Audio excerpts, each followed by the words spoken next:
Hello? Rescue hooks to rescue, Mayday! Get ahead, West. Fast Mayday, what's your location? Get the panel out of here, hurry up! We need radio silence, baby. Water in that 2.5 inch line. 48 inch water in a 2.5 inch line. To the rope, to the rope, to the rope. 35 in the rear, 35 in the rear. Welcome to the Emergency Traffic Podcast.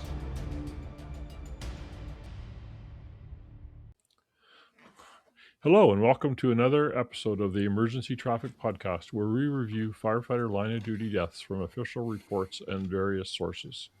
Welcome to our host today. So we have our usual co-host, my cousin Denis, calling in from Nova Scotia.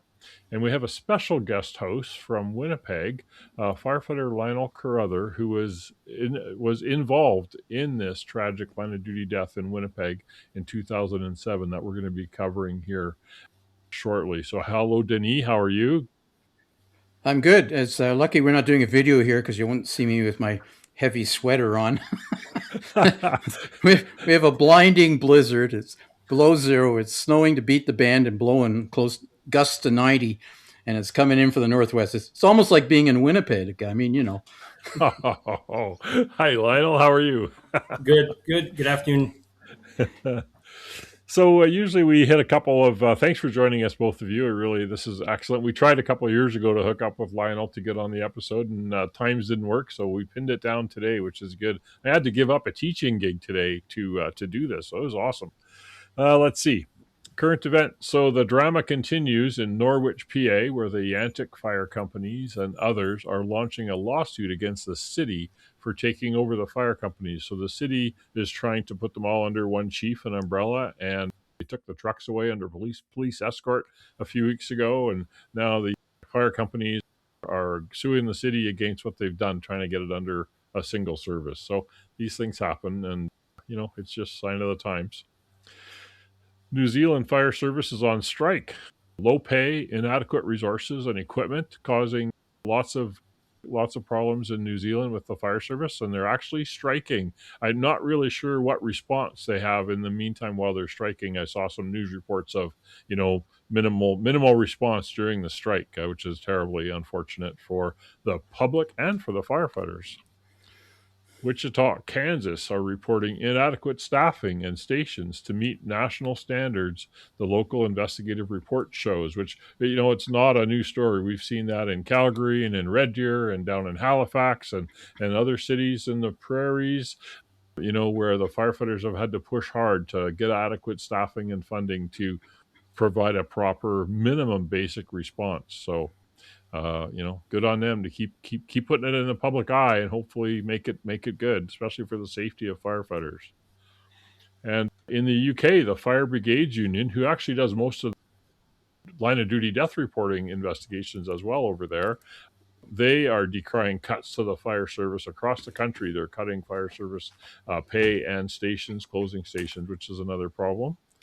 And then the last current event I have for today, I think Denis got one more, is LA City has jumped on the lawsuit bandwagon against apparatus manufacturers due to high costs and long delivery times. So we'll see that one continue to play out. There was some Senate investigative hearing about it, and now we're going to see if there's a lawsuit that, I don't know, half a dozen or so municipalities have joined into to see where that goes.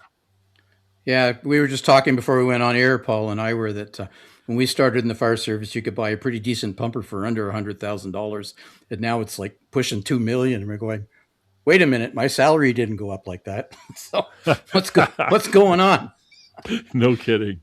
Yeah. Yep. Anyway, I saw a post on LinkedIn by retired St. John Deputy Fire Chief Mark Gillian, who's also the CEO of Emergency Solutions International. And he was talking about a technology that I won't say he discovered, but he's making comment on. It's pretty new. It's something called 3AM Innovations, and you can see their website at 3aminnovations.com. And it's an app they call Florian, which is an automated personnel location application, and it's supposedly solved the 3D accountability challenge. So not just XY, but also Z. Now, I don't know if it's really effective in a small footprint like a building, but they're using it in wider scale applications right now. And they claim to have nailed the tracking, and they have several applications going now in the real world, operating and/or trialing fire rescue in the U.S. And they use 5G cell and/or satellite partnerships, which is a communications backbone for this that communicates with their application. And it's not really integrated into firefighter equipment yet. They're using enhanced cell phones, so clearly not hauling those into a building fire, but whatever. Anyway, I still think it's probably worth checking out. And I thank you, Mark, for posting that on LinkedIn. And I went to the website and I had a look at it, and it's likely worth more investigation. And anybody out there who's concerned about accountability kind of goes to our story today. And it's an important subject. And I know when I was a fire chief, 100 years ago, that was an issue that we had too. And we tried to find a solution to that. And we had different solutions we were trialing, but never satisfactory in the end. Exactly. So, this week's episode, the 2007 double line of duty death in February of 2007 in Winnipeg, Manitoba, in a single family home. Now, we have a repeated gripe about this episode, is that, again, another Canadian line of duty death with no official reports that we can refer to, such as a NIOSH report or a Fire Brigades Union report or even a provincial or state report. There was a report done. The fire department received it. They didn't release it at the time. I don't know if it ever got released to the public. Lionel will fill us in on that one because he's intimately involved in the incident and the aftermath, and he's going to tell us all about it. But it's something we desperately need, is some sort of NIOSH type firefighter line of duty death reporting system, because we need to learn from these mistakes. Often, it's a comedy of several things. It's the Swiss cheese model, right? The training, the equipment, the response, all these things go together, building code, whatever, that ends up killing firefighters. And we need to learn from these. So that's why we do the podcast. Our sources for today's podcast are from an article that I found in the internet, which Lionel will probably expand on, by Ronan Rescue. It was a 2015 internet article, which was a narrative of Lionel's story, I believe. Also, firefighterclosecalls.com had some articles in January of 2024. The CBC News Manitoba from January 24 had an article as well, and the Canadian Press on October 18, 2007, which was posted by CTV News in 2024. The report in firefighter's death won't be released yet, according to the Canadian Press. This is back from October of 2007. It says there was more than 8 months ago that 2 Winnipeg fire captains were killed in a raging inferno sparked by a smoldering cigarette. But city officials say it's too fresh for the firefighters' loved ones to publicly release the entire report of the deadly incident. Captains Harold Lassard and Tom Nichols were killed, and 4 other firefighters were injured last February after getting caught in what they called the black fire, described by fire officials as a turbulent, high-velocity, intense fire with temperatures estimated at more than 600 degrees Celsius. We'll talk more about black fire here as we go along. 22 recommendations came out of the report compiled by the Office of the Fire Commissioner in Manitoba, and they were released by the head of the Winnipeg Fire Paramedic Services, who says he plans to keep the rest of the report private out of respect for the victims' families and fellow firefighters. But there is information in there that's painful to read, Jim Brennan said. At the time of the fire, officials called the blaze a flashover, when gases suddenly superheat, turning the area into a massive fireball. On Thursday, the fire department said technically the blaze would properly be described as a black fire, which really is just a name for a phenomenon. It's heavily charged with fuel, pressurized smoke that's ready to ignite as soon as it gets enough oxygen and a heat source, which the fire provides usually. Anyway, I'm sure Lionel will expand on that for us. Lionel is a master instructor for the International Association of Firefighter Survival Program, if I'm not incorrect. And he goes around the country talking about this. I saw him speak here in Alberta a couple times years ago, and we're very glad to have him join us here on the show. I think we could probably just go over to you now, Lyle, if you want to tell us your story, please.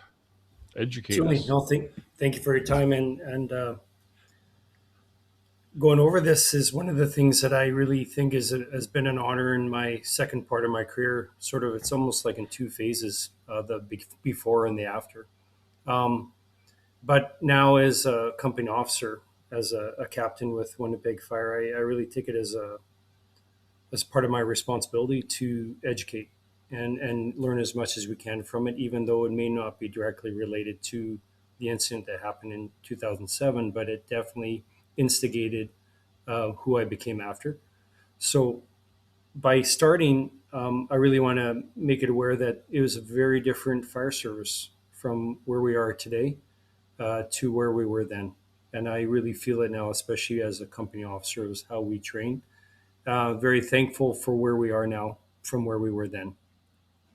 When we started then, we did have accountability systems in place, but really I love hearing from the 3 a.m. accountability that they were moving forward, which I know there's another couple programs using wearable technology to find our firefighters, especially where they are.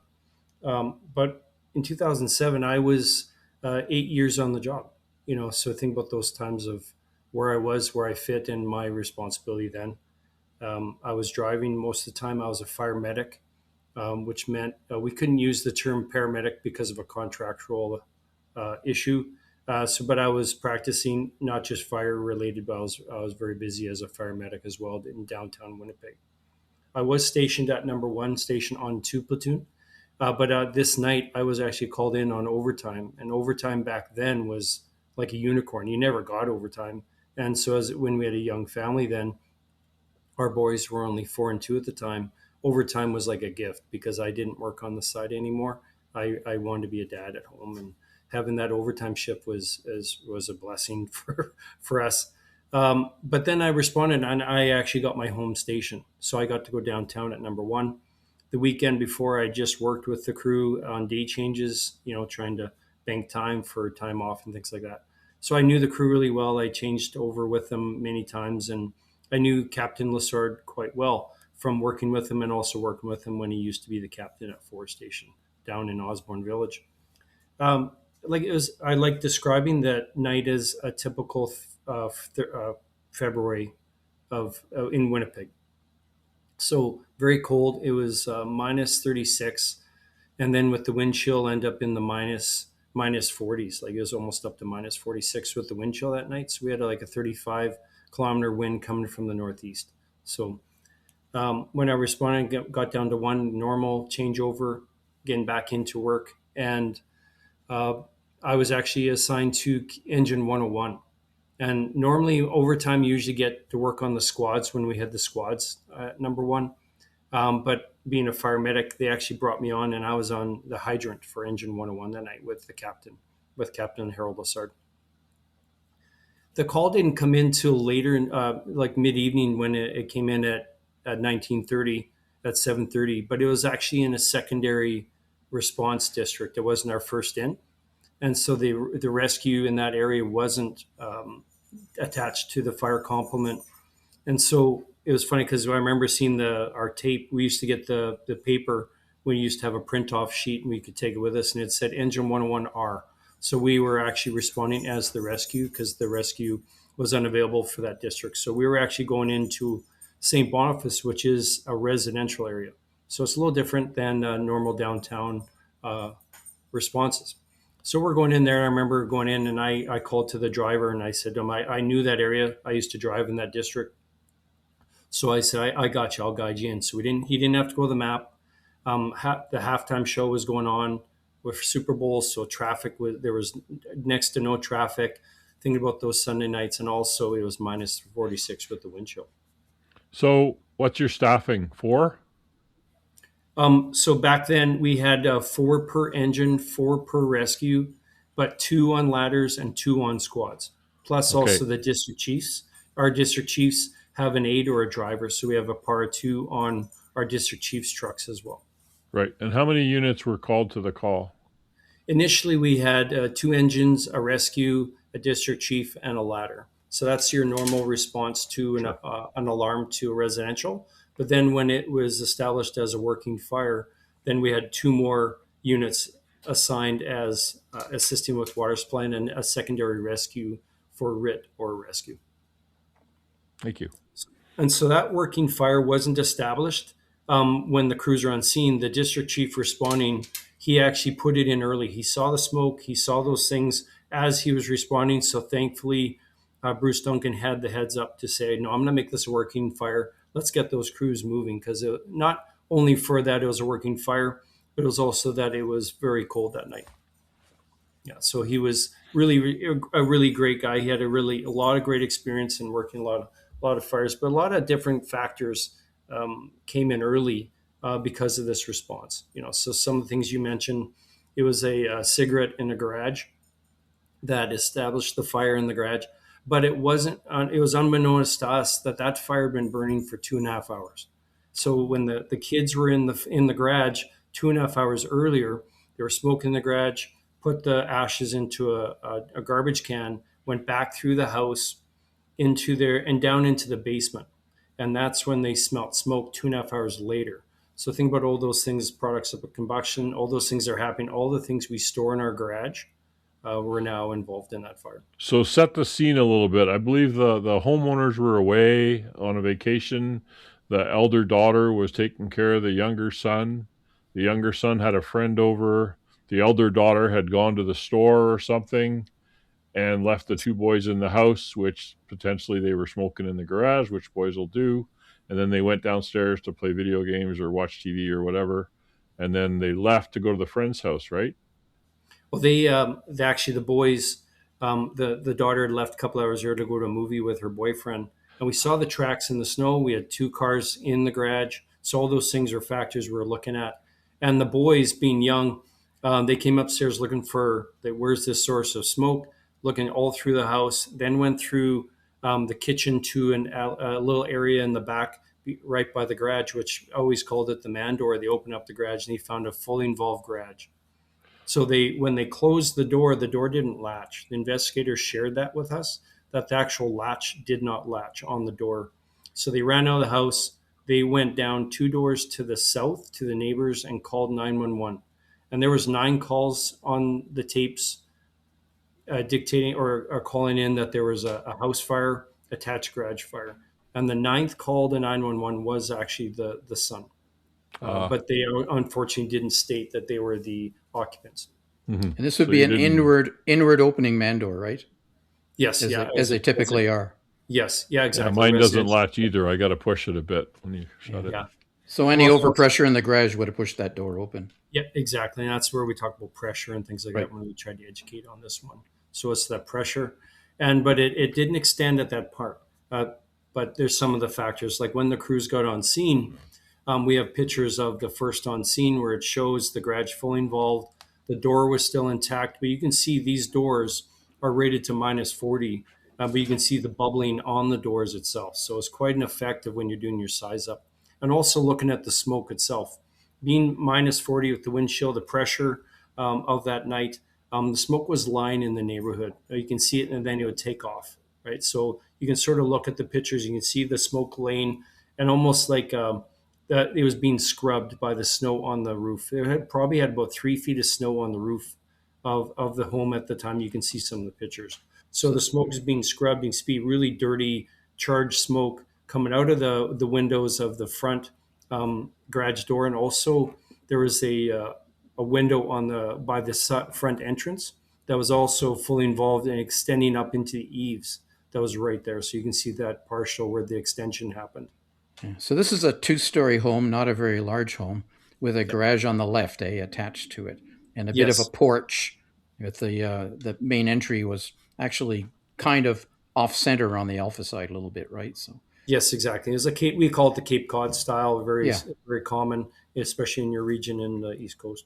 Yeah, a couple small windows on the second floor, facing the alpha side. Because it's a podcast, we try to describe the building a little bit so people can see it in their mind when they're running and walking their dog and listening to us and stuff. So certainly, yeah, so especially with that one, the cab over design of the home was a brand new ensuite bathroom attached to the master that was just completed. The house had just undergone a major renovation with a layout change on the second floor. So this brand new bathroom was being done attached to the master. And then one of the bedrooms was actually taken away and made into a giant walk-in closet as well. Plus all triple pane windows were installed in the home at that time. and the parents were away in a Caribbean cruise. Right. So this was on a cul-de-sac, I think, eh? So Yes. up at the end on the left on a cul-de-sac, and there's a hydrant in the cul-de-sac too, I think, eh? Or up near there. So Yes, right in the center of the cul-de-sac, like a little island, we called it. It was a 6-inch dead-end main hydrant. Yeah, I think and I the home remember you was more or less- talking about access issues and stuff because of the snow, right, and getting the engines into proximity. Yes, yeah, it was. So it's not a very big cul-de-sac. I think there's only 9 homes in that cul-de-sac, and so large pie-shaped lots, no backlane access, and 2 engines filled up the cul-de-sac. And when we arrived on scene, we were the 3rd engine, and we were at the stop sign, basically at the turn-in. So that's you're not putting the ladder in there, that's for sure.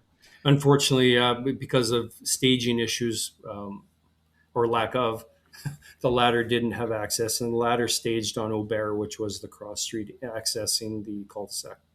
Yeah. So strictly engines basically at the fire. Yes, and also the district chief was able to wheel his truck in and had access looking at the Alpha side. Yeah. Plus the snow, of course. Yeah, and Always a factor.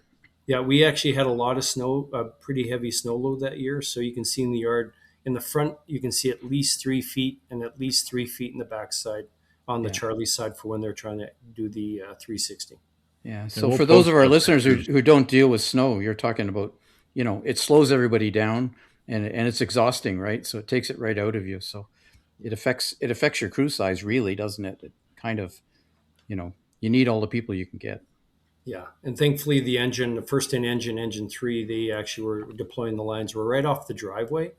But one of the problems with the right away, what they decided on that was to not attack the fire, but they're gaining access. So a lot of the things on the fire ground weren't verbalized on the radio. A lot of it still, like in practice then, was face to face. Everything was face to face. And one of the really challenges that we come into communication there was we had just received all these new radios from Motorola with lapel mics. And not many people were trained in using the radio. So now everyone had a radio, but not much training. And they were going to be training on it in that spring. So that little orange button that was on our radios would get hit very often. And they'd say, yeah, just tell dispatch it's a mistake and just turn your radio on and off. And we'll get to that later. So we didn't really use or get knowledge of what those orange buttons were for, right? Plus, majority of the time is just the officer and maybe the driver would have the other radio for when you would be on scene, when we only had 2 per rig at that time. Then when we got the new radios, we were trained in how to use them properly. So when we got on scene there, everyone was tasked basically a lot, like I said, face to face, and everyone was moving and doing their job that they knew. Because back then we had assignments based on response. So engines would do engine work, and then rescues were either primary search or RIT. So now we have a very different system where you're just personnel, not based on the specialty truck you're riding on, right? So very different system now. The tags were little passports where we'd pass off to the district chief or the initial command. That's how we first responded. So we knew that we were 3rd on scene, first rescue, that we knew we were going to be doing primary search, which used to happen simultaneous as fire attack was working on fires. But like when I said, when they arrived, they decided they were going to gain access. But like now, people work at quick water on the fire now. That's very common, thankfully, to UL and some of the work of evidence-based research that they found. But back then, we did not do that. So the crews, I remember as we were moving forward, we did split crews back then, which is something that we don't practice now. But the crews, we were split. Our captain, our senior guy, they went ahead and they started doing primary. They were going to the left. And when we were assigned, we were going to go upstairs, and everyone was going to the 2nd floor and moving up there, looking for extension. Engine 2, who was the second in, they were assigned to extension. They went in with a crew of 3, while one of the members there was helping with water supply. So they took a dry line in and charged as the main entry. So some of the things that you can hear, it's very different from now, especially with our command system. So we used to have assignments based on our response, and now, like I said, we're very stuck on being personnel and just a crew of 4. So we always have to have a crew of 4 now, other than when our ladders and squads. So when the crews got on scene there, like I said, a lot of were verbal. Crews were moving all at the same time. The 360, the district chief was trying to get that done, but he noted that the fences and high snow, he actually tasked the lieutenant from ladder 2 to try to get that Charlie side completed for him while he was on the front side of the building, and I'll call it the Alpha. So we were moving forward. We knew that the crews are working on the garage. I remember the K-12 was being started, and they're going to cut down the garage door. Still no water on the fire at this point. Hydrant was being established, like we said. It was that island, a little island in the center of the cul-de-sac, 6-inch dead-end main, off the main line off Aubert. So the crews are all working at the same time, but a really huge factor was crew continuity that night. Almost every machine that responded had either a day change or overtime person, which is very common now, but back then not as much. So a lot of the team aspect and crew continuity was not really established. A lot of people, different people from different shifts, different stations, and crew continuity was quite a factor. As the crews were all doing their own job, I remember when my partner and I were moving forward, we were, like I said, a split crew doing a primary. When we went by that window right by the front entrance, I remember smelling gasoline and rubber. And as we went by, one of the rubbers, the tires let go and blew out. And my partner with me, he remembers smelling gasoline, but also seeing that it was an Audi. Little things that we both remembered from that night. And as I remember that, it was flaming up quite considerable at that. And it was extending up into the eaves above us. And I'll share some of the reports that we got from the investigators of the extension that happened from that window. So basically this window is kind of on the front porch, isn't it? Almost, very close. It's probably 8 feet from the front door. Yeah. And it was a window in from the garage. Yeah, so the fire is coming out that window and basically heading straight up into the overhead eaves. Yes, exactly. And also the wind was at our backs. The wind was blowing straight from the northeast directly into the Alpha side. Yeah, okay. Yeah. So we're entering that. The door was not locked, so that I remember the first in crew didn't have to force the door. It wasn't wide open, but they went in through there. The boys, when they left and went to the neighbors to the south, they did not lock their door. They just closed it. So as we entered the home, all the lights are on. Very light haze. No signs of fire at all in the front entrance area. Is a very nice home. This was a municipal court judge at the time. Now he's an appeals court judge. So very nice home, very large home, and all just redone. I remember seeing like a nice open foyer, but then I could see right from the front to the back of the house without any problem, right? So the smoke was not really moving at that point. And also we could see the staircase where we were going up. We were humping hose, assisting Engine 2, who was looking for extension with a crew of 3 to the second floor. So that's where Captain Tommy Nichols took his crew. So they're going upstairs. We're humping, and our captain and our senior guy were in front of us, moving in front of us because they were tasked. They were going to go left of primary search, but they all went to the second floor right away. There was no primary or confirming fire from the basement to first. Everybody went to the second floor right away. Those stairs are on the left on the garage wall, basically? Yes, basically. The wall that was separating the garage to the staircase was the wall that separated to the garage. Yeah. So that when we're going up there, we're actually humping hose. I remember going around, our senior guy, he stayed on the stairs. So he never did make it to the second floor. He was just humping hose, assisting Engine 2, looking for extension. Our captain was ahead of him, and he was starting the primary on the left and making his way around. As we went around him on the staircase, I remember both my partner and I noted that wall is getting hot. We actually felt it through our gear, even with our gloves on. I remember that feeling because we were masked up, had our air on already, and we said, man, that wall is getting hot. So when we got to the second floor, we moved to the right side, which is the furthest most dormer on the second floor, which was the daughter's bedroom. I remember noting the glass railing that was there. It was about a 4-foot glass railing on the second floor. And we moved over, and I remember I stayed at the door with the tick. And then my partner went in and started doing the primary practical, like with the action, like he was actually doing the hands-on, calling out what he found. I noted that the smoke was thicker, but not something that we were concerned. There was still no heat. My partner actually took a glove off and did a check with his hand, felt, and he said, yeah, no heat.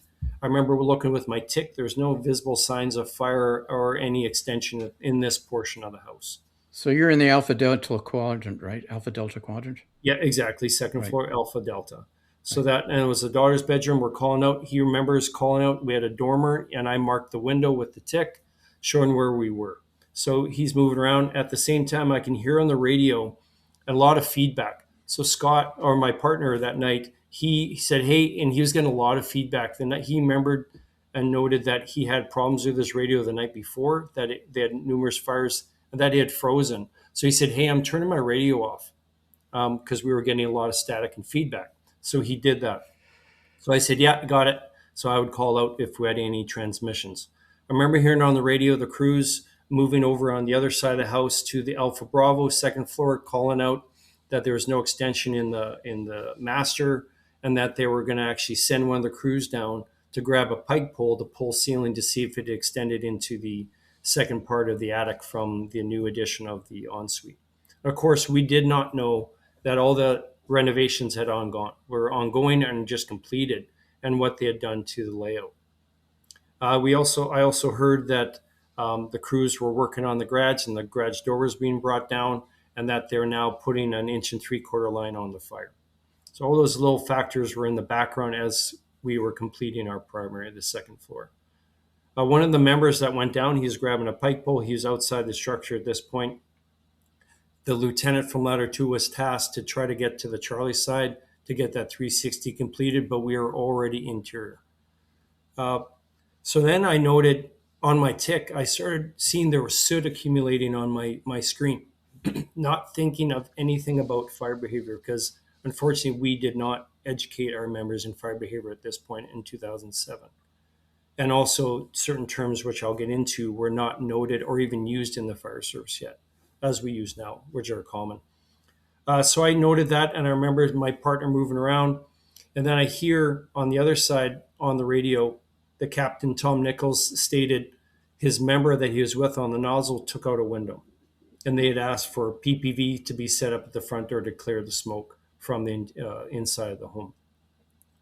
So thankfully, that fan was never established. When the district chief, Bruce Duncan, heard these things, he was seeing something very different on the outside. He said, as the garage door was brought down, the water was starting to be applied with 1 3/4 inch. Remember that we have 2 cars fully involved in a garage, and all the things that are being stored in there with 1 3/4 inch.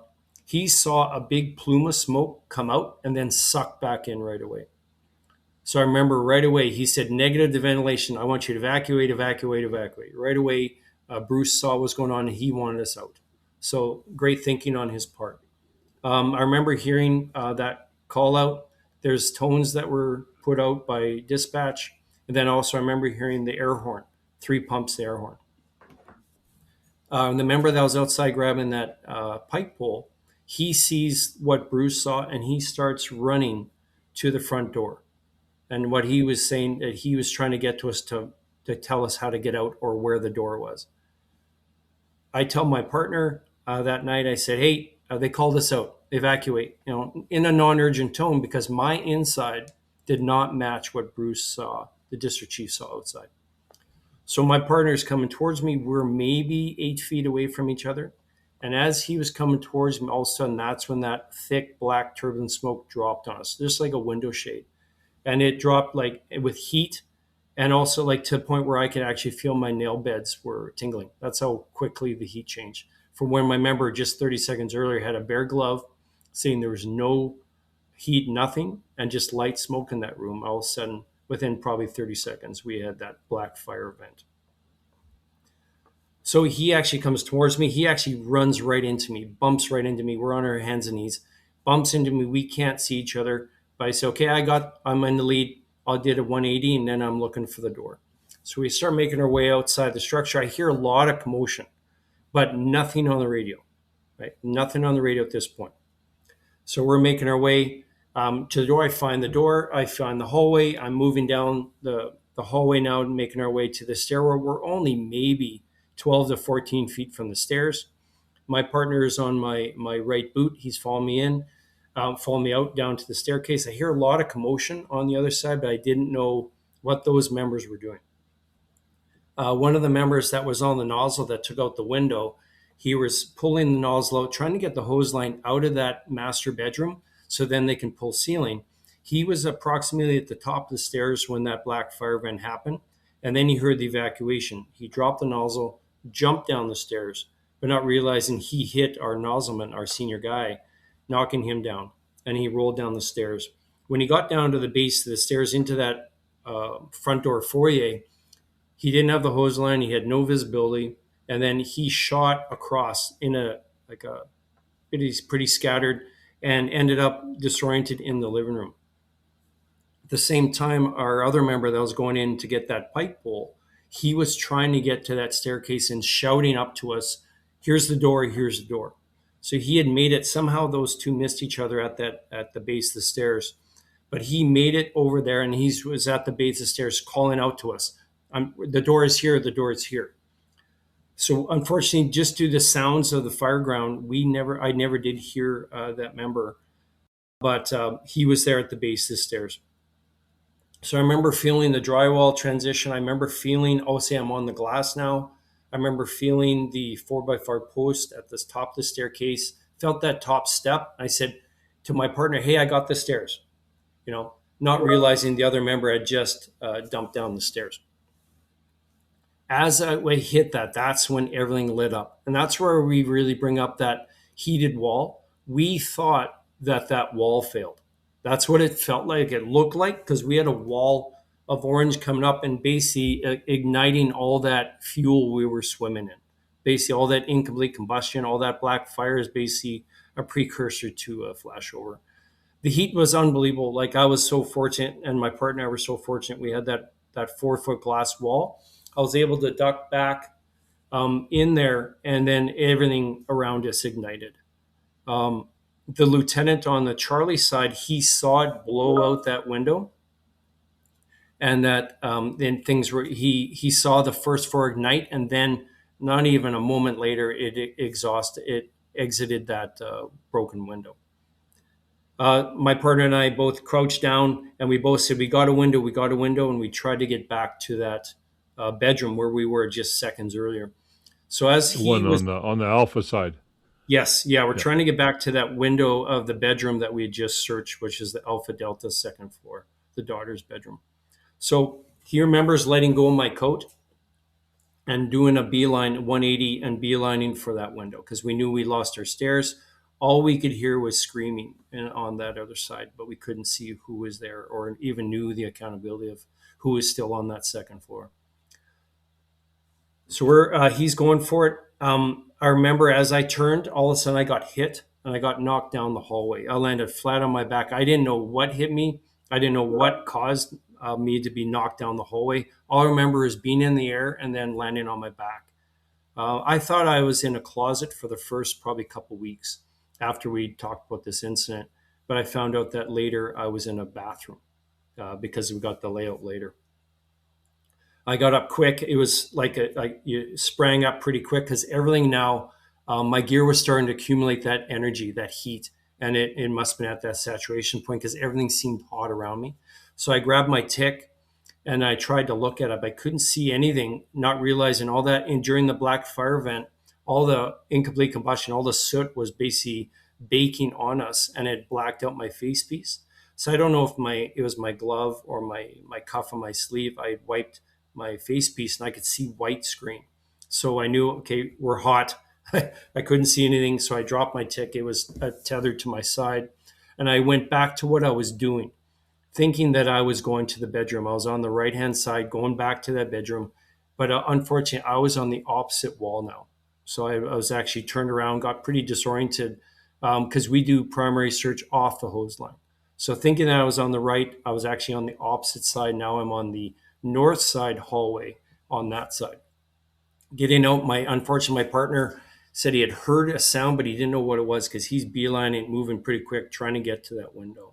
And that's where he felt he wasn't sure if he's going to make it when he was trying to get to that window.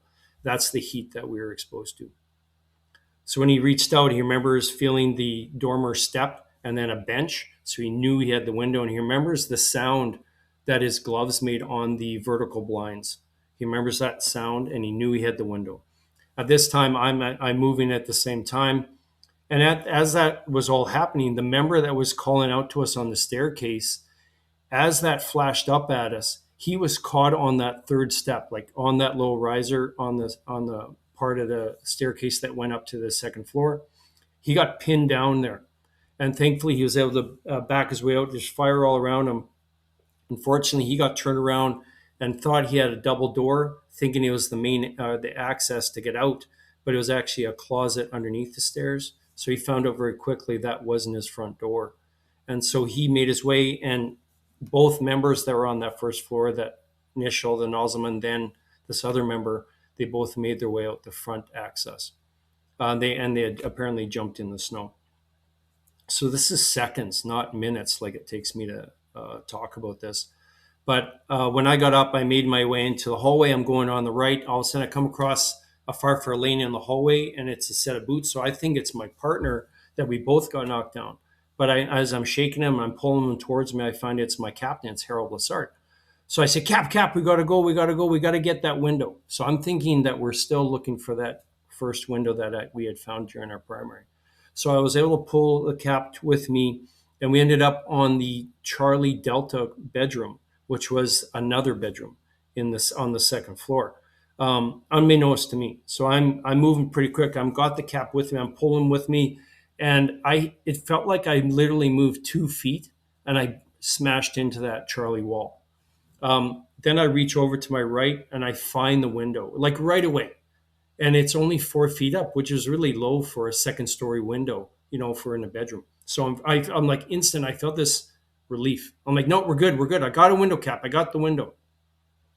And then we hear my partner screaming, I got a window, breaking glass. Like I hear him screaming because remember his radio was off, right? So we hear that screaming, and so okay, we know he's over there. And then I stand up now, and the heat was unbelievable to stand up now. And I can hear the Cap right beside me. Harold's like, man, it's getting hotter. It keeps getting hotter, and he's moving up and down, trying to find a place of refuge because this heat was just unbearable. I'm working on the window. I'm smashing it, trying to punch through it. Because when I got knocked down in the hallway, I lost my axe. But I'll be honest with you, I felt, okay, we got this. I'm just going to break out this window. And I couldn't believe how hard that window was, like a triple pane gas. And I was punching, I felt like bulletproof. I'm 32 years old, thinking I got this, we're good. But I didn't close the window or close the door, because we did not train that. Like I try to employ or explain to people, if you don't do it, you could read every article. If you don't do that action in a panic state, it's not going to happen.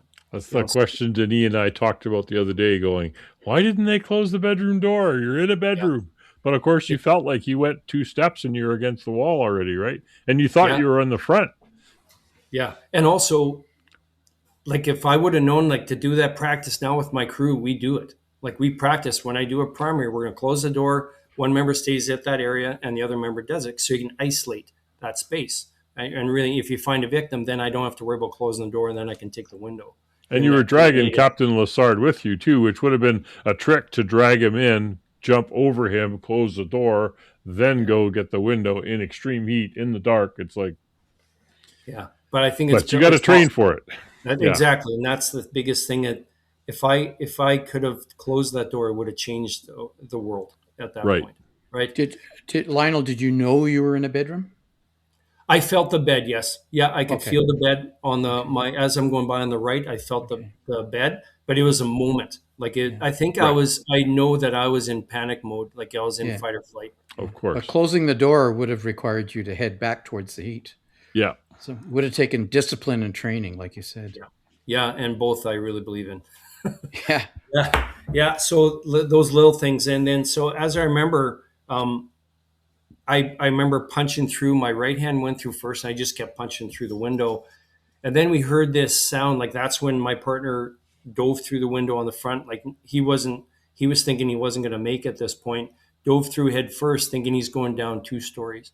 Yeah. But thankfully, he landed on the porch roof, Yeah. which was about probably 2 feet down, landing in the snow. Uh, Started sliding because he's blacked out too from the black fire vent. All that soot blacked him out. Thankfully, caught himself on the rain gutter, and then he didn't dump over. And there was a ladder there, so he was able to get down the ladder. But then now what that did was opened up an entry point for ventilation, right? So that's huge for us. And the wind was coming from the northeast that night, about 30 to 35 kilometers an hour, which was enough. And I remember my right hand going through, clearing the window, and all of a sudden this sound, this jet engine whoosh sound. And I heard it again when I heard the tapes from the Boyd Street from LA City, this sound that it makes. And it was exactly like we experienced. And I was standing in that vent, that exit. And I remember we were screaming for help, both the cap and I. The lieutenant did see it vent out and blow out that window.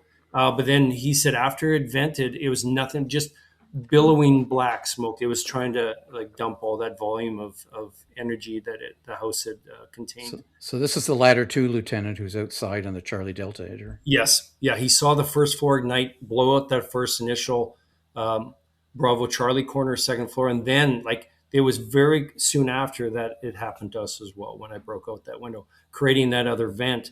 And now with that entry point on the alpha side as well with the wind effect. Yeah, you're in the chimney, man. Yes. Yeah, definitely. And all there is in the garage is that 1 3/4 inch, right? Yes, at that time. At the seat of the fire. And also the attic was a huge factor. That the attic, there was no separation from the new addition ensuite to the main part of the attic. So there was an issue there, which, as you mentioned, some of the codes. And the garage, of course, the roof of the garage would be open to the attic of the house. So that's right. As soon as the ceiling in the garage failed, it's going into the attic of the home. Yeah. And then we talk about the extension that was coming from that window. The investigators stated that there was some extension there that found a void space that was actually contributing to the attic being fully involved, and also the joist between the first and second floor were involved as well below us. Yeah. So it felt like this convection, like we had heat coming from the top and bottom. I remember when we were blacked out, when I was at the window, I heard crackling all around me.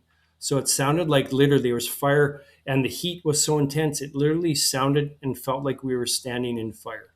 So I remember where I was trying to brush away the heat, and it literally felt like we were on fire in there. Yeah, you were the bacon on the barbecue. Yeah, literally. And so when I took that window after that vented through us, everything sped up. It was like seconds now. Like it felt like it was minutes, but it felt like seconds. So everything slowed down for a bit, and then it sped up once that secondary fire vent happened. And when I grabbed the cap, I said, "Cap, we gotta go." And I tried to grab him and pull him into that window to get him and try to push him out that window. That's where it was unbelievable, where I felt like I had him right out that window, and I was pushing him, trying to push him through, but I didn't realize one of the members outside said they saw one arm hanging out, but not the other arm. So I'm not sure if when he was stuck in there, that was because that other arm was still down below under the sill. He was still able to talk to me. He was still conscious, but he was starting to weaken. Like it was unbelievable how the heat just zapped our energy. I literally felt myself starting to go. Like I was running out of energy and steam, and I can feel it. When I first grabbed the cap, all that energy, all that heat that our gear was protecting us from, it transferred to skin. And that was another effect. It had that pain effect of compressing the gear, and all that heat and energy, which our gear was protecting us from, and it transferred. The pain changes everything. So we screamed out, and then that's when the secondary, I tried to grab him and try to get him on the second time. And he actually, at that point, we can hear people down below. The lieutenant that was on the Charlie side, he tasked the crew. He saw a crew on the Bravo side with an extension ladder to come over. We got crew coming up the bat. He was screaming out. So this isn't on the radio again, right? This is all verbal. My partner at that time, he had gotten down. He said he was at the base of the ladder waiting for me to come. And he said it felt like forever. He's like, where is he? Where is he? Like, then he had this secondary thought of, did they go up the stairs? Like, did I just jump out of a building, that I didn't need to? He was thinking that I went to use the So stairs. someone had laddered the Alpha side, Yeah, which on allowed him to get off the a roof. Delta Alpha corner right at the porch. Yeah, we Okay. have a picture of Yeah, that. right. Yeah. But there was Yeah. no ladder at the Charlie where you were going out. No, nothing on the Not Charlie yet. side at this point. Not yet. Yeah, so he went over and walked over to the district chief and he said, "Where is everybody?" And he goes, "What are you talking about?" Because of course he didn't know we just had a fire event on the second floor. Right. Thankfully, when my partner told him right away, he put in a writ and he called out that we need writ, which because he got everyone moving before being on scene, they were already on scene. So thankfully, he saved us minutes by doing that. And so the RIT team was actually Engine 103, the crew we were sitting with in the kitchen, you know. And I talk about this, like if you can pick your RIT team, imagine what you could do. And if I could recreate this event, that's the crew I would have picked. It was amazing. That lieutenant, he was an acting lieutenant. His senior firefighter was like built like a hydrant, like just 4x4. Like he was strong as an ox. And the two members, they were just the crew that was coming in. It's pretty impactful. Some of the pictures of when they were making entry because that house was collapsing. At this point, the jet tub and the master ensuite had collapsed onto the cars, but it didn't affect the staircase. But the crew was trying to make access. This shows them coming in the front door. I remember hearing my radio was still working at this point. I heard them coming, and he was at the front door. They couldn't gain access with an 1.75 inch, so he did a can report and called for a 2.5 from the next in engine. Came in with a 2.5, trying to put out fire, trying to gain access just to get into the staircase. So when the crews got in there, we heard a huge commotion, but we just had to keep moving. Like we knew they were coming, so the captain and I were both calling, "We're up here, we're up here," screaming to them that we're where we try to locate where we were. But we kept moving. I remember the cap kept saying, "Okay, you go, you go." So that's when I transitioned over to the window. The cap moved over back on the left-hand side of the window, and that's when I tried to dive through the window. Cap was a little bit bigger than me, but then I was able to squeeze through, and I went down, and I almost landed on the crew that was trying to get the ladder up to us. But I loved when we talked about Don Abbott a bit about those things, those precursors that you hear on the fireground that Don really found with his 17,000 Maydays that he researched. Was a few things happen. It's not just this one big event. And we had all these little things like communication, accountability, crew continuity, the Swiss cheese model, like you brought up, Paul.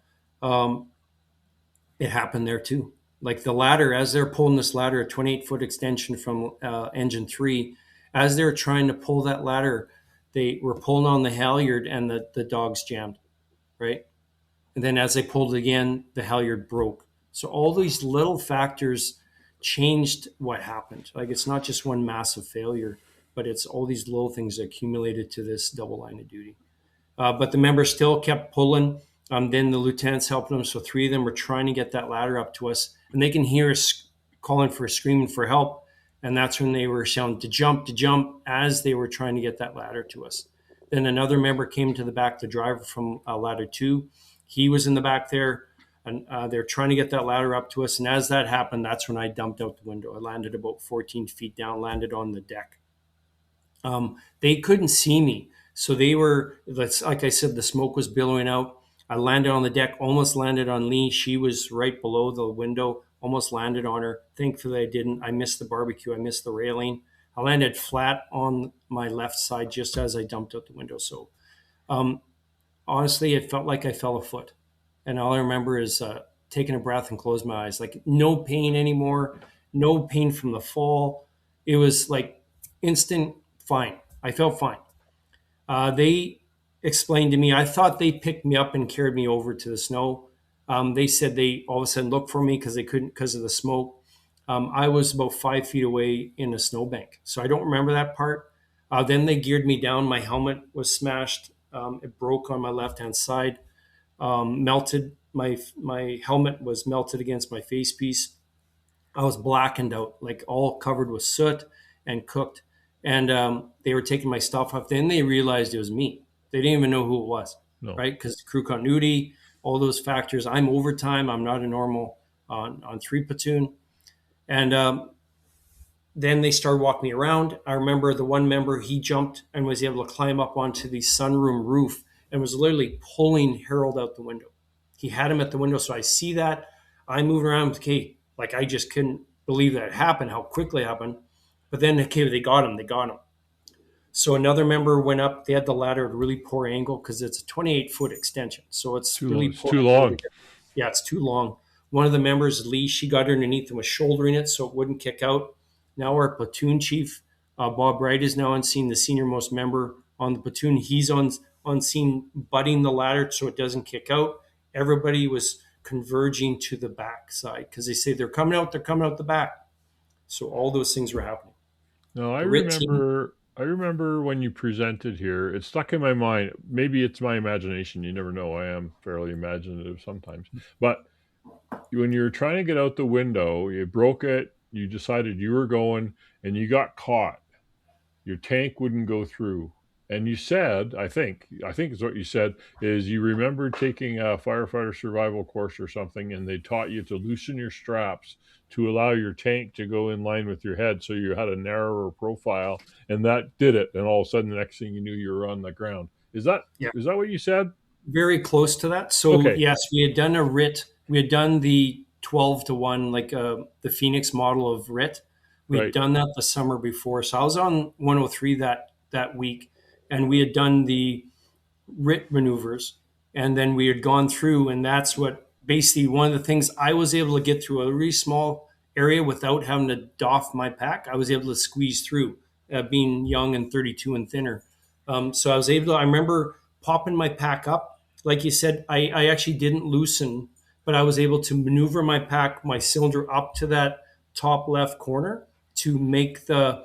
And I don't even remember hitting the window. Like it happened so quickly, but it was also muscle memory based on what I've done before. So those are some of the things I was so proud the fact that I got through the little space that I started to work on that, like working through little areas with my pack and having that connection to my pack. So like you said, happened very quickly. It was muscle memory that did it because I had done it before. And then back to that door where if you don't close that door in practice and training and do the action of it, it's not going to happen. Yeah. When we used to train on that, we used to call that a low profile maneuver. Yes, now is very, very common training that we do is low and reduced profile. Yeah. With your pack on. Yeah. Yeah. No, thanks for being. I was on Google Street View and I couldn't see the house before the fire because it didn't go back that far. But the new house is, when they rebuild them, they tend to be very similar to what they were. But I noticed the second floor windows were quite narrow. They were in like 2 lights wide, like not really large windows. So is that part of the reason that you had some difficulty, profiling through those? Yes, I believe the space that I created, it was the double hung windows. So I believe I broke out a 24 by 16 space. Which is not huge. But back then it was just enough. Yeah. But I did suffer burns from the compaction of when I went through the window. Yeah. My abdomen had to be grafted because of the burns. But there's been a lot of studies on RIT and rescuing through windows and so forth, and how difficult it is, and it takes a team and a procedure and time to do it. Right? You're not going to do it when you're there burning. It definitely, because it's and all by about yourself. and what your brain is used to. If you didn't do that type of maneuver, it's going to be a struggle. And then the panic takes over. You can see it. And that's where I'm really excited about the new Chapter 6 for the Fireground Survival Program, which is firefighter rescue. And that's about how to extricate a firefighter out of a window now, and also out of a basement window, and also out of rafters. Right. But all that is based on from the work with Don Abbott. Right. But I mean, you had seconds to make decisions, right? And that's where I really, really believe in the power of training, muscle memory, and what muscle memory, and also pushing past your comfort, like being in an uncomfortable situation. Yeah. And the only way to control is by breath, right? How to use BOA. We call it BOA, breathe, organize, act, to our advantage, and keep that brain functioning. Yeah. But it's if like you an allow, athlete, really. Yeah, exactly. In that quick twitch muscle response of knowing what to do before it happens. Yeah. And that's where we have to pre-plan failure with our training. And you're hurting, you can't hide, you got to act. Yes. Yeah. It's either fight, flight, or freeze, right? And now we're looking at how to blend and how to do that. And the only way is by controlling your breath and keeping that brain working, the prefrontal cortex I feel functioning. lucky that we're here talking to you. I feel very fortunate myself. I'm glad I'm here, and it's been a true gift. We'll get into later, but the guilt of survival is almost as hard as the survival moment. Yeah. So I'll get back to where we were. So I'm walking right now. I don't feel pain at all. I feel fine. I'm obviously now realizing I'm in shock, but I'm actually walking around the structure. I have my SCBA, so I'm carrying it on my side. I feel good. I work over. I see Bruce over on the Alpha side on the driveway. I say, "Hey, Bruce," and he goes, "Lionel, you okay?" And I said, "I feel good." I go over to the driveway, and that's the second driveway to the south, not on the main driveway where the fire is. And my partner sees me, comes over, gives me a big hug, and he kept saying, "I thought you're out. I thought you're out." He felt such guilt about it. So, and he's a big guy, gave me a squeeze, and that's when I started feeling my ribs were low, starting to get sore because I landed right on him. Then that's when our district chief says, "No, take Lionel, go get checked out. The ambulance is at the end of the cul-de-sac." So that's where they were staged for a working fire. So I'm walking with my partner. We're talking like that exact moment. We're talking about, man, how did that happen? All these little things that happened to us. We're comparing notes as we're walking. And that's when the district chief was doing his accountability and realized he was missing Captain Nichols. And that's where Scotty said, "Hey, you're good." Yeah, he gets me going to the ambulance. He runs back, and that's when they assembled the secondary RIT team from the next in rescue that came, and they were going to go do a push to look for the missing captain because they knew Harold, my cap, was with me in the Charlie side, but we were still missing Captain Nichols, who was in the master. Last scene was in the master bedroom. So you're basically all hands at this point. There was even a off-duty firefighter that was on scene assisting with accountability with the tag system and the board. So there's another member that was there as well. So everything was happening within minutes. So we're probably at about the 4.5-5 minute mark of on scene. So it's happening very quickly. So I'm walking to the ambulance. The other crews are assembling. Rescue 8's on scene now. Thankfully, they assembled a 6-person RIT team because the house was collapsing. The fire was they're still trying to fight fire. Captain Lassard was still inside. They're trying to get him out. The crews were pulling, literally 2 members at the window, trying to pull him out. And it makes me think of the Denver drill, like how hard it was. They have him at the window. He's still talking to them, and they're trying to get him out, but he was stuck in that window. So they had to push him back in. One of the members profiled through the window, jumped in, and was trying to pull him and push him out the window. He when in the hospital when I was there, he was there with me. I remember, like, as I was feeling so much guilt, he was saying I couldn't do it either. He kept saying it felt like a sandbag, like he was trying to pull and push it, and he just couldn't get a grip and push him out that window. And that's where they had to take his pack off, and they put him through the window instead of pulling him back through that house that was collapsing. So amazing what they did in such a short time. The 2 members were pulling and carrying Harold down the ladder, trying to get him down. And at the same time, the RIT team is now the secondary RIT team has made access, and they're doing a push to the second floor, trying to find Captain Nichols, who was last seen on the second floor, Bravo Charlie master bedroom. Okay, so that's up in that Bravo Charlie corner. That's where the member had last seen him. He was trying to get the hose away from the bed, but there was a broken window, and that's when everything happened. They called it like a directed flashover right to that window, an exit point, that released that pressure. So the RIT team got the second floor.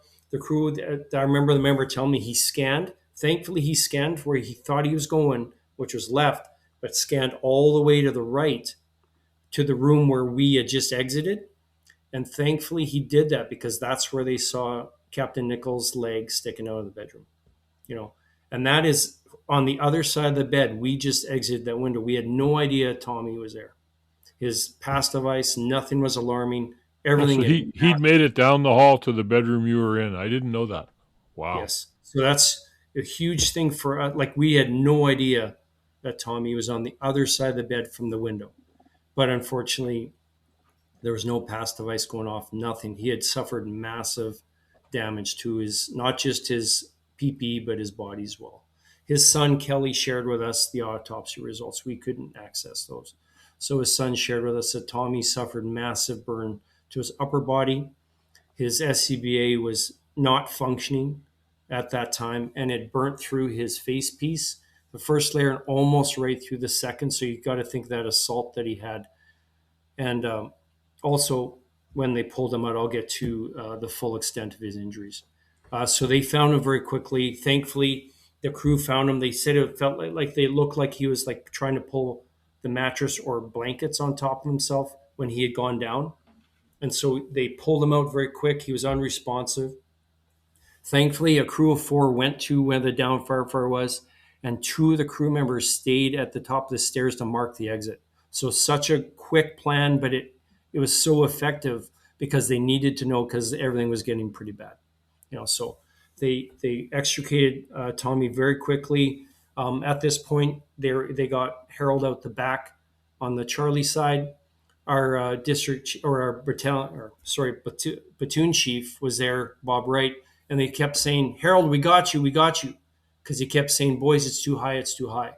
But they got him, and I remember when they described that as soon as he hit the ground, that's when Harold stopped breathing. So right away they pulled his gear off. They're starting mouth to mouth and CPR as they're trying to get him to the front side of the house. At the same time, the secondary rig team is pulling Tommy out. So the crews are all there working on our 2 members. So a huge impact. Those pictures that they have is pretty impactful to see what they were trying to do to try to save our guys. I'm at the ambulance at this point, not realizing all this is happening. So it's I get there and I'm feeling fine, just getting a quick checkup. And then the one medical supervisor, he pulled my gloves off. Then I realized that I was burnt. Like all my hands were the glove down to my wrists, and my fingers were all black. So it's funny how I felt no pain. All of a sudden, I felt extreme pain. But a really important part of this was that they were PCP medics, so primary care medics, not fire trained. So when they took me into the ambulance, they laid me on the stretcher. So I was outside for probably 2 to 2.5 minutes. But all that heat, all that energy that was within that event was still there. And I didn't realize, as they laid me down, that heat, it compacted my skin. And I literally felt like I was back in the fire because it was so much heat, so much energy. I couldn't escape, and they couldn't get my gear off because it was the old clasp gear, and they couldn't get my gear off. And I was begging for help, like screaming for help. And thankfully, the one member that was in there, the medical supervisor, a volunteer firefighter, they grabbed shears, the scissors, and they just cut my gear off, and they got everything off. So I don't remember what I looked like, but unfortunately, one of the medics it was pretty challenging for them, and they had to be removed. I don't remember how my gear looked at all, but I was in rough shape. Thankfully, they were able to bring another medic in that was starting a line on me, and he got a femoral because they couldn't use my neck, my hands, my arms. Unfortunately, weren't able to use. But they got a line very quick. So the memories of those, the glimpses I remember was the one medic, Dave, was squeezing that bag, trying to get the drugs in me to try to help me, like really trying hard to save us. So really quite an emotional memory. So all those things are happening at the same time, right? So our senior firefighter that was last on the staircase was there that whole time. And thankfully that first in RIT team that was coming for us, like I said, engine 103, they were almost to the top of stairs to come to us. Like they were feet away from that bedroom. That's when they found they were on top of our senior guy. He was unconscious, laying upside down. His boots, they said, were close to the top of the stairs, but he was laying upside down on the staircase, unconscious. Yeah. So he has memories. He doesn't remember. He remembers entering the house, but that's what all he remembers. He thought he was melted into the carpet, but not realizing that he was in a downward with his head down low and trying to get up, and he couldn't. He thought he was melted into the carpet with such, because like you said, Denis, he was in the chimney. Like he was trapped in that event. Probably fortunate he was head down, maybe be better than the top of the stairs a little bit. Yeah, but one of the things that really wasn't educated in this whole event was that extension line that was brought up there, that 1.75-inch line, was burst. It burst, and that's, they think, one of the things that saved him was that it was flowing water on him, cooling him. Yes, I Because he remember was you so telling me cold. that. I was on the NFPA hose committee around the same time as well, and they were looking into all these burst hose lines from fire events with the newer hose. So It's Yeah. a miracle he survived. it probably did Yeah. help him, though. Yeah, exactly. That cooling effect. And we've had some near misses here where firefighters said they told the crews to flow water, and that's one of the things that they felt saved them. So, Yeah. yeah. And all those factors like happening within just seconds or a minute of each Yeah. other, and that mass chaos on scene. And Yeah. I remember I only got to hear the tapes once, and the desperation in Bruce's voice trying to get us help was devastating to hear. Yeah. Of what he had to go through. So, Yeah. Everybody. yeah. This is Yeah, good awesome. man. Thank you. Like, Thank you so much for sharing this, though. This is good learning. Yeah. And that's, I mean, it's a true honor to be able to talk about the valor shown to those crews, because we don't talk about the saves that those crews did. They just kept going until everyone was out. And it's amazing. Where we don't talk about the RIT and the ineffectiveness. A lot of people ineffective use of RIT. This is a prime example of they got everyone out, and they didn't stop until they did. And it saved our senior guy. Yeah. Yeah, A lot of 6 fire- minutes. 6 minutes from the first missing to the everybody out. Yeah. Yes. I think most, if not all, firefighters would like to think that they would perform in a similar way, given the challenge. But if you got to sit there and think about what to do, you're too late. You've got to train. Yeah, and you gotta, and it can't be just dragging people on a nice smooth concrete floor where your apparatus is. It's to the point where we have to practice the failure, and also really feel the stress, and to a point where it's still safe for the crews. But we do have to get to that level that we used to train to, Yeah. and not worry about. Smokehouses, mazes, all that stuff. Yeah, you do have to feel some degree of stress to feel what it's really going to be like, because that'll give you a glimpse. But I'll be honest, it really, we had a triple Mayday a year ago, and I was the RIT officer, and it really gave me first eyes view of what it's like in that situation. And thankfully, all those were mitigated. But we had two of the Maydays, and I literally had my hands on them. So the training has to be more realistic. The training has to be a stressor that you're really going to feel, because you got to have a plan, and you really got to talk to your crews before that event, because you can't come up with a plan in that moment. Yeah, people don't realize it when you get in those situations. If you haven't been in one before, just like everything tunnels in, right? And you're not spending a lot of time thinking about the whole situation. You're thinking about the task and what you got to do. Yeah, and that's a great point, is that you bring it down to task level of one thing at a time. You got to be successful before you move on. If you think you just got to get them out, then you're going to complicate things, and everyone's going to be off your plan.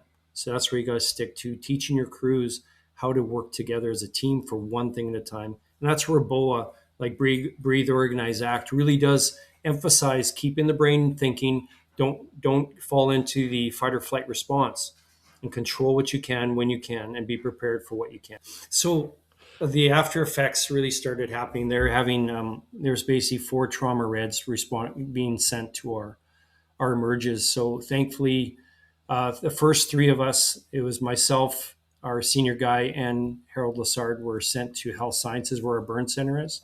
And they sent Captain Nichols, they sent him to St. Boniface Trauma Emerge. So I remember the ride there was pretty quick. They got me some pain management pretty quick, and I felt like numb. And getting on scene there, I remember the one member, the medical supervisor, said, I got to phone Joanna, which is my wife. And I said, no, don't phone my wife. I said, phone my mother-in-law. I said, no, I don't want someone going to my house and telling her this. I didn't want that to happen.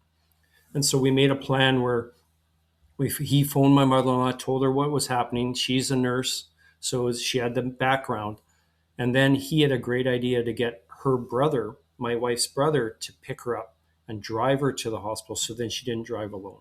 So, and Smart. then also, yeah, it was a great, quick plan, which I really appreciated that at least there. And then my mother-in-law would stay and watch the kids because they were in bed. Like we weren't going to wake them up. So very good plan. When I got to emerge, it was our medical director for Winnipeg Fire was attending that night. So Dr. Gerson was there. I knew him already, and I said, "Hey, how long do you think I'm going to be off? You know, I'm pretty topped Looking up. for more overtime. I'm topped up on fentanyl and ketamine, and so I'm not a user. So I don't.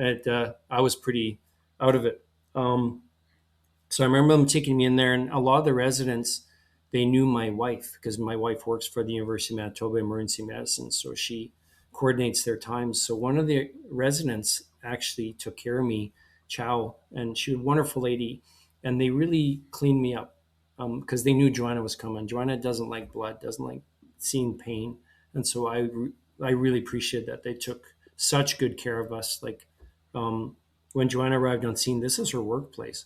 So she's seen chaos, like police, fire, nurses, doctors crying, like not realizing she's thinking it's just me, not realizing that there was four burn injuries and also two of our firefighters, our captains, were killed. So not knowing all that, she just thought it was me. So pretty impactful.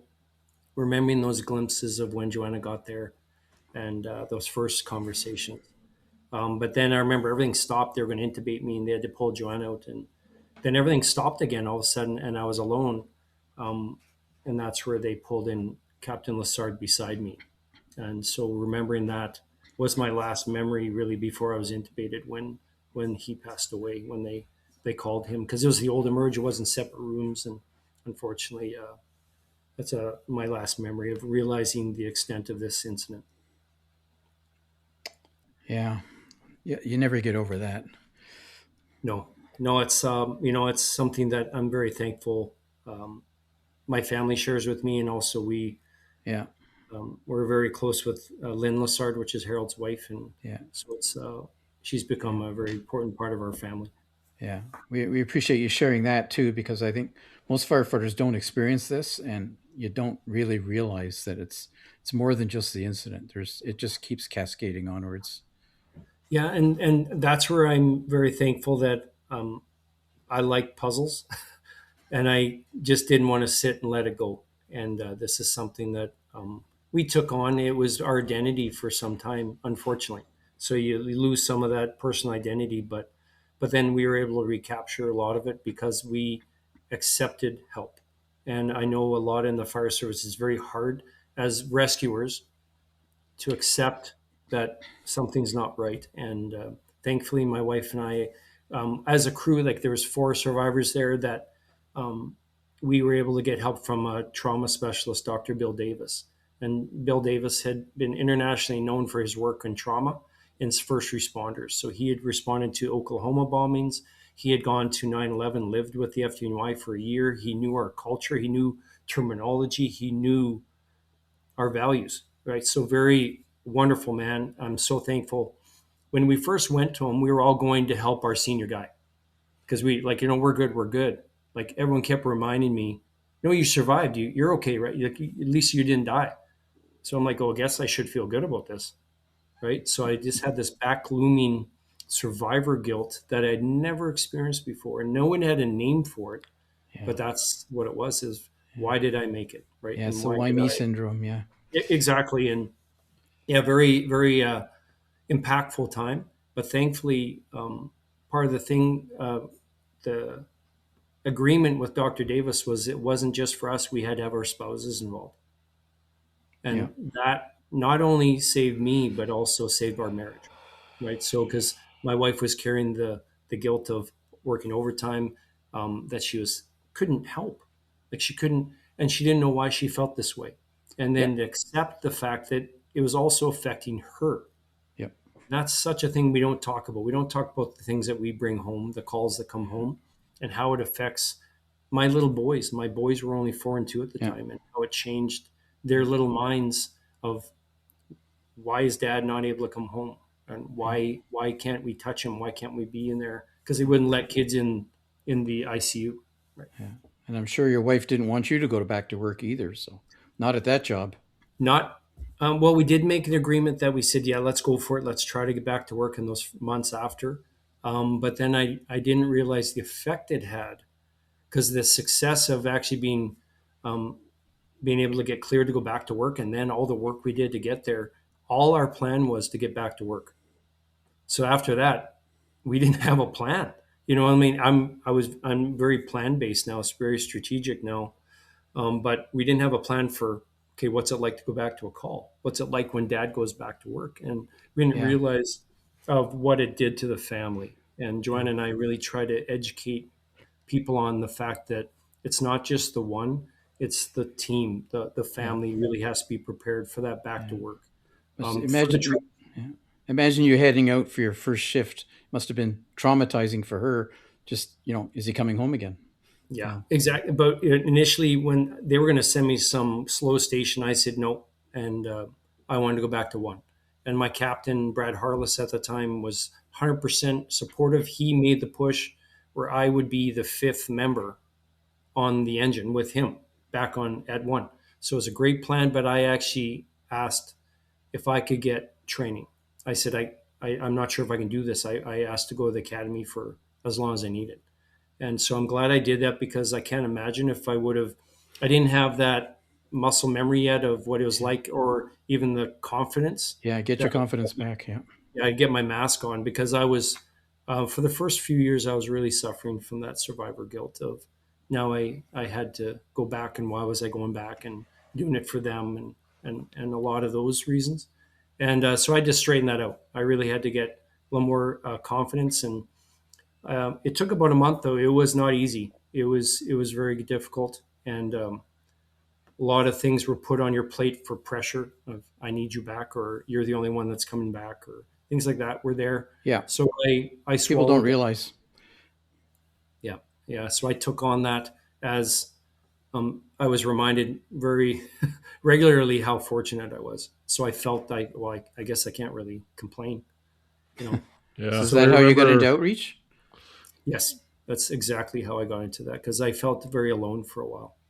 I didn't really feel I could talk to my partner a lot about like the feelings we both had. He also had that where he didn't have the injury, but he had the feeling. So I had the excuse of scars. That was an explanation of why you feel that way. And it's like, oh, if you need a drink or if you need anything else, it was almost like an excuse you could use. And I didn't. Thankfully I didn't accept it. I said no. I chose not to drink, and or all the other things that were happening in the department, because a lot of the numbing was happening. A lot of the people that were experiencing these things, these feelings, it was affecting their home, it was affecting their families, it was affecting their response. So you had that over response of people overextending and really proving. Then you have those people that were starting to move away from the fire, moving away from operations. We had people that were not accepting to act. We'd never had that before, right? Now people are saying, yeah, I don't want to make that decision. So a huge cascading effect within the department. The mental health was offered to many of the crews, said, give it to them. They need it. I'm okay. Right. So a lot of crews did that. And I'm thankful for that they cared so much about us, but it also had a dramatic effect on their lives, those that survived outside the fire. But like you said, Renee, Denny, it sort of changed our perspective, our view of fire. And it was Rick DeGrule from New Brunswick that actually asked us a year later, because no education was sent out. Everything was so tight-lipped about this. We begged for that report for years, and we never got it. So Rick in New Brunswick, when they had a conference, their chiefs conference, he said, "Hey, would you be willing to come out and talk about it?" I said, "Oh, sure." He said, "But I'd like to know about your story, but what I really want is Joanna to come and talk about the family." So Rick changed our lives, and he worked with Jody Price was the president at that time, and so they really changed our why. My first was initially getting back to work, getting back and just trying to quiet the noise. But then this really opened up a whole new world for Joanne and I about the why, and which continued our treatment and assistance with mental health. because I felt this never-ending guilt of, and also I had to prove myself as well. So thankfully, that really did change our perspective of what we were doing, and also why I wanted to go back to work. Not only did I want to honor Harold and Tom and their families, because I really did feel blessed that I made it. Like I got to that point. It took some time. It wasn't right away, because you're thinking, why did this happen? Like Joanna and I kept saying, like, when are we going to get back to normal? Like, when are we going to, like, we lost our lives here, and how are we going to get this back? And we always had this constant excuse in the background. Yeah. But thankfully, we didn't stop. And we didn't just wait for when things went bad. We actually kept going with it and trying to figure out why we were, maybe I was quiet one day and next minute I was explosive, right? So ups and downs of survivor guilt. And that's what opened our minds into peer support. And I was constantly searching for my peer. Like I didn't have anyone I could relate to at this point, because our healing paths from our senior guy to me became very different because I did go back to work. So we didn't have that same track anymore. We didn't have the commonality anymore. I was 20 years younger, and also so the family dynamic was different. Our wives were different. Even from my partner that night, not having the injuries to that obvious injury that I had. But thankfully, I was introduced to the Phoenix Society for Burn Survivors. And that's when I met my peer. And when I met Oscar Barrera, he was a captain from Stockton, California. And Oscar had the same sort of incident happen where he lost 2 crew members. He was the only one that made it back to work. All those things about family dynamics, him and his wife, his kids. And I had someone that confirmed my feelings. Like they actually heard what I was saying. And he said, I totally get you. And he, like when you'd walk into a room and everyone would stop talking. You're like, oh, is it about me? And it took me a while until realizing this whole thing wasn't about me. So Oscar was a wonderful man, just still friends and my mentor today. I still talk to him. He's retired now, but we still converse and talk and share. And thankfully that mentorship happened where he normalized the effect that this event had. Like he made it normal for us, and that it was okay to feel those things. And he really justified a lot and really held on to me for a long time.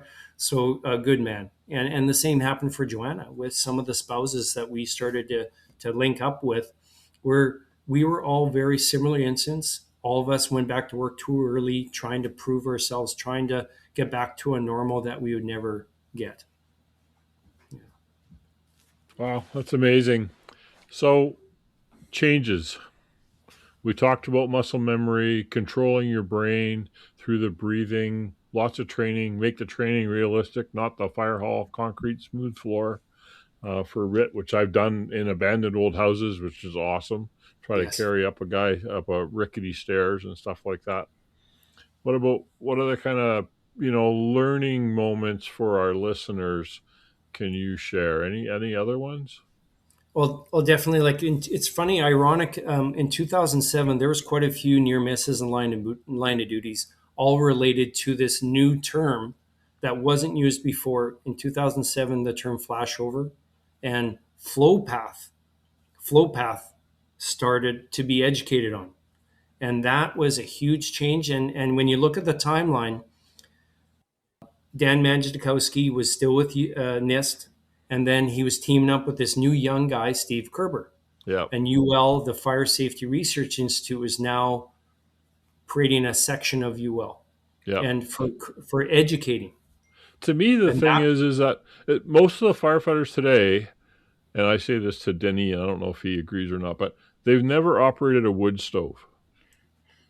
They don't know how. I had the fortune or misfortune. I lived up in the bush for 3 or 4 years, so that's how we heated. And so we learned the wood stove, which is flow path. But if you've never done that, you have absolutely no idea. And Steve Kerber and Dan Marzikowski and all those others have. And I started watching those learnings from them way back. It was right around the same time. That we need to learn that flow path. And if you don't control the flow path, you're going to be in trouble, especially in today's solidified gasoline world, right? The fire, the amount of fire has changed. You open a garage and we'll take the 1 3/4. It's a big hose. And you got 2 cars and all the other junk in the garage. It's not a big enough hose.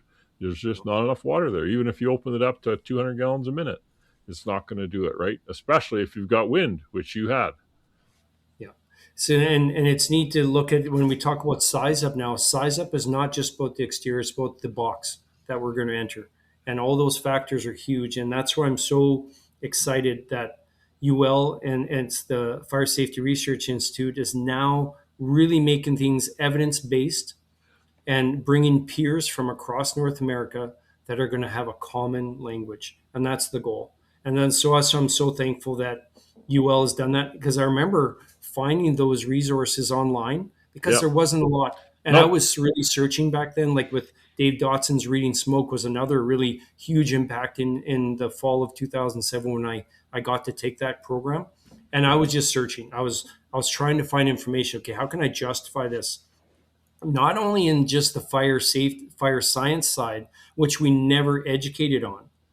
That is a huge point that I like. We should be hitting those recruits, those firefighters that want to be working as in operations, is education, and then make it applicable. So they have that program where it's taking science to the street. And Mm-hmm. that's where I was introduced to another mentor of mine, is Pete Van Dorp and Yep. Sean DeCrane. Those two men changed the fire service for me, and I was so thankful that I was involved with them and brought forward where we did some video series with Derek O'Conis from he was Cal Fire or LA County, Yep. LA and County. working with Fairground Survival and creating not just about the fire science but also the survival mindset, which using fight or flight to your advantage, using that energy and how to control that amygdala so you don't go into fight or flight and get tunnel vision like I did, right? So all those factors created the person where I am now. And it wasn't just one aspect of it. It wasn't just the double line of duty, but it's all these people. Like literally, it took a village to get us, my family, to where we are now. So, like someone as amazing as Lawrence Gonzalez from Deep Survival, his book changed my perspective. And then his second book, 10 years later, on surviving survival.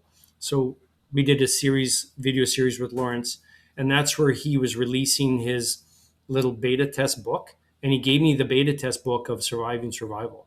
And it's ironic because the front cover is this wind-blown tree that's sideways, but it's still alive, It's still hanging fighting. in there.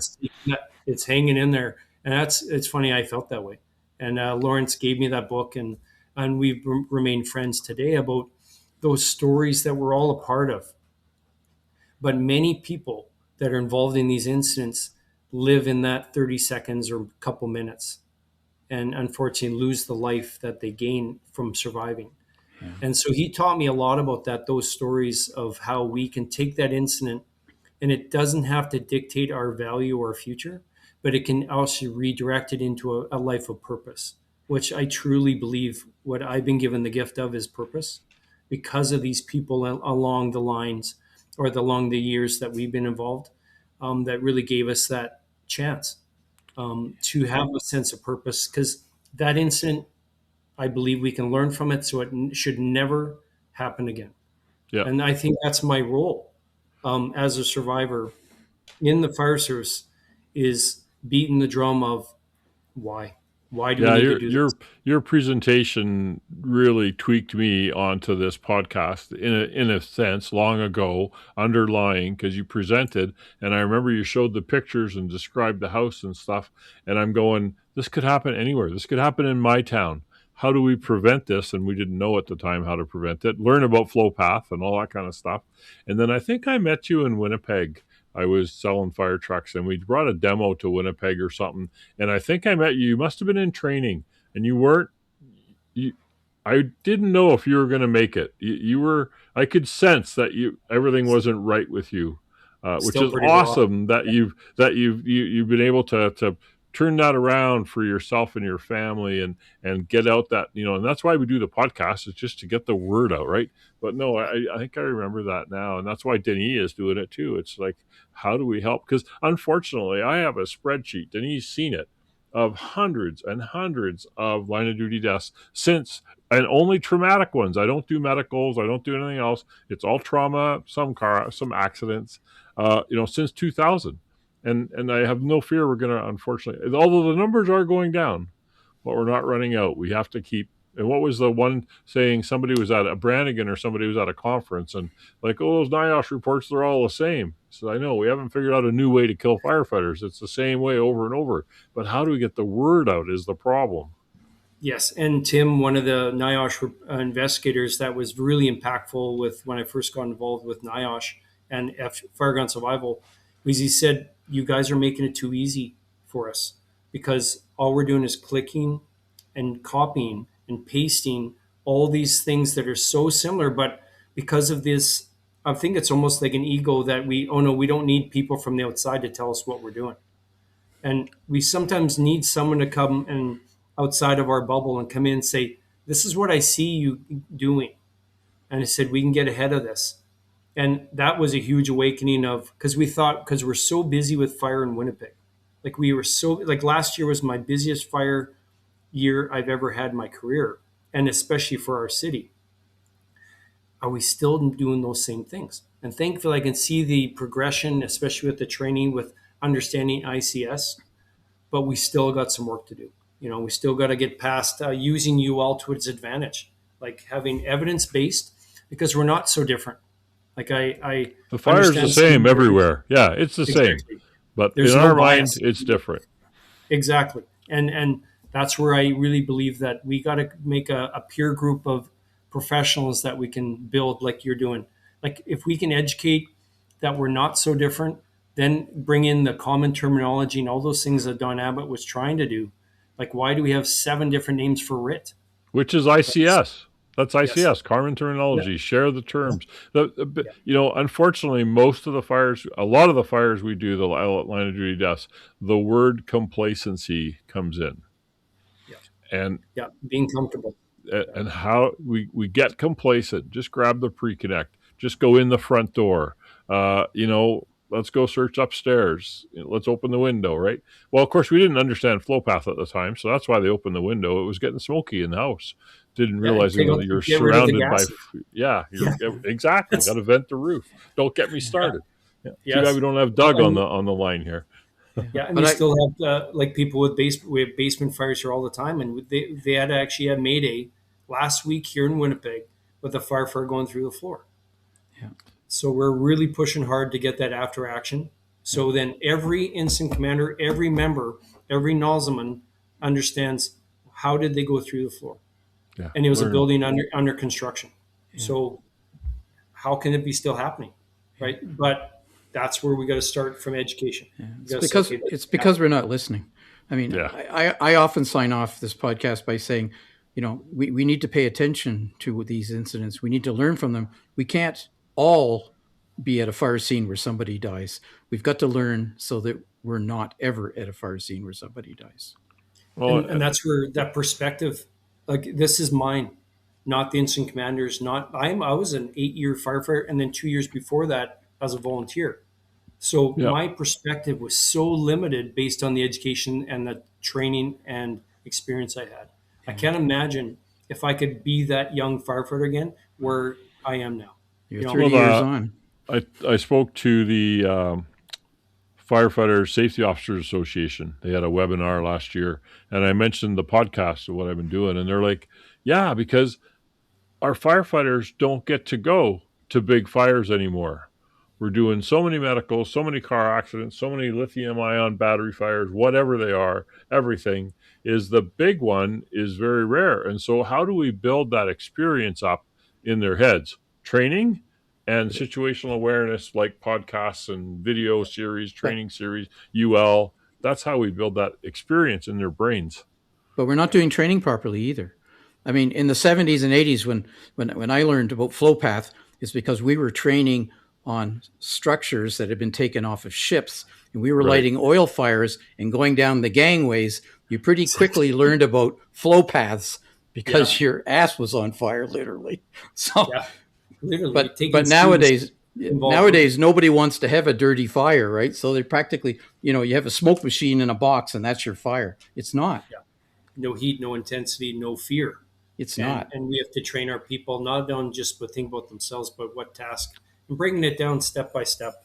And I think we're getting so busy trying to load everything right on them without building that foundation of fire behavior training, understanding the science, because fire is very predictable.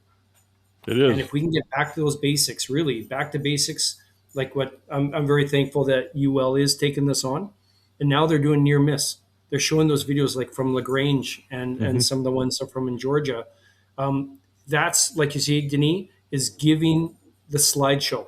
You're creating a slideshow for if I don't go to the fire, at least I can have something that's going to hit me and trigger my mind into going, this isn't right. What do I do now? Yep. And I'm so thankful that they're getting ahead of the curve. They're totally funded on their own now. They don't have to use grants anymore. Yeah. They're under that big umbrella of UL, and they don't have to worry about bias anymore. We're going to upset NIOSH is starting to do near misses as well. And I haven't decided yet if we're going to try to do some on the podcast. We could maybe try to do one a month. I don't know. Yeah. We're so far behind here. Well, it really annoys me. This is the constant theme in like the Canadian Fire Service. I truly believe from what I see, we're training our crews well, but there's some more we can do. But I'm so thankful in Canada that we are doing what we're doing. I feel really good about what the movement is going towards, but I still believe that this Canadian-based NIOSH is something that is achievable. Got to have it. Yes, I believe so.